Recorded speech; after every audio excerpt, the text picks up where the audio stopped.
तो भाई लोग, प्रभास की और एक बड़ी बजट की फिल्म का ऑफिशियल अनाउंसमेंट हो गया है, जिसका नाम है प्रोजेक्ट के। इस अनाउंसमेंट के बारे में हम सब कुछ आगे जानने वाले हैं। पर क्या तुमको पता है कि बाहुबली के बाद से ही प्रभास की स्टारडम कितनी बढ़ चुकी है, पब्लिक उनके लिए कितनी पागल हो चुकी है। तो प्रोजेक्ट के मूवी के बारे में जानने से पहले हम जरा प्रभास की इंडियन फिल्म इंडस्ट्री में क्या वैल्यू है ये समझते हैं। और अगर तुम प्रभास के फैन हो तो तुम्हें ये जानकर मजा आएगा। अभी मजा आएगा ना भिड़ो। माना कि प्रभास की कुछ फिल्में जैसे कि राधे श्याम और साहो फ्लॉप हो गई है, मगर आज भी प्रभास के पीछे इंडिया के बड़े बड़े डायरेक्टर्स बड़े बजट की फिल्में लेकर खड़े हैं। तो सोचो, बंदे में कुछ तो बात होगी ना।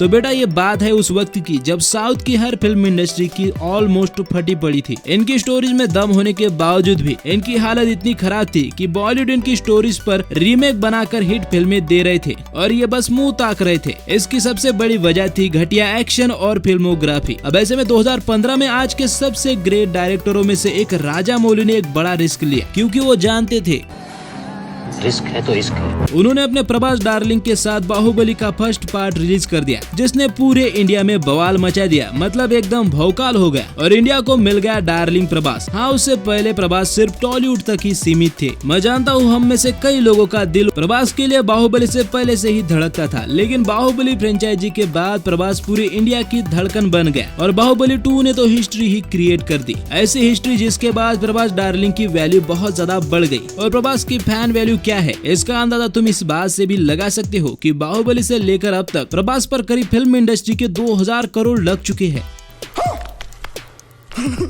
हालांकि उसमें से बहुत सारे डूब चुके हैं, लेकिन अभी भी प्रभास की स्टारडम सही सलामत है, क्योंकि साहो और राधे श्याम मूवी के फ्लॉप होने के पीछे प्रभास का नहीं बल्कि फिल्म के मेकर्स का हाथ है। चल झूठा। चलो छोड़ो, पिछली बातों पर मिट्टी डालकर हम आगे की बात करते हैं। तो भाई लोग, डार्लिंग प्रभास के पास अभी भी इतने बड़े बजट की फिल्में मौजूद है कि वो इन फिल्मों से हिस्ट्री बना सकते हैं। आदिपुरुष के बाद भले ही हम सब निराश हो गए, पर क्या करें, दिल है कि मानता नहीं। अच्छा, हम सबको तो आज भी प्रभास से बड़ी उम्मीदें हैं और उम्मीद होनी भी चाहिए, क्योंकि किसी महान इंसान ने कहा है कि उम्मीद पर दुनिया कायम है। चलो अब अपनी पर्सनल फीलिंग्स को थोड़ा साइड रखते हैं और प्रोजेक्ट के मूवी का जो पोस्टर रिलीज हुआ है उसके बारे में जानते हैं कि प्रोजेक्ट के मूवी कैसी है और ये पोस्टर अपने को क्या कहता है। तो पोस्टर प्रोजेक्ट के मूवी की टीम की तरफ से 11 अक्टूबर को सोशल मीडिया पर डाला गया, जिसमें ऊपर लिखा हुआ है कि लेजेंड्स आर इमॉर्टल। ये पोस्टर एक तरह से अमिताभ बच्चन को उनके बर्थडे पर ट्रिब्यूट दिया गया है, जिसमें बिग बी यानी कि अमिताभ बच्चन ने जो अपने बेमिसाल 80 साल के करियर में एक लेजेंड बॉलीवुड को या फिर इंडियन फिल्म इंडस्ट्री को दिया है, उसका यह सम्मान है। जिसमें हमें यह समझ आता है कि कुछ एक्टर्स अपने लेजेंड एक्टिंग की वजह से हमेशा लोगों के दिलों में जिंदा रहते हैं। इसी पोस्टर में नीचे लिखा गया है happy birthday Big B team project के, और नीचे इस मूवी के डायरेक्टर नाग अश्विन का नाम लिखा हुआ है, बिग बी यानी कि अमिताभ बच्चन। और ये हाथ जिस पर इतनी सारी पट्टियां बंधी हुई है, ऐसा लगता है कि किसी फाइटर का है।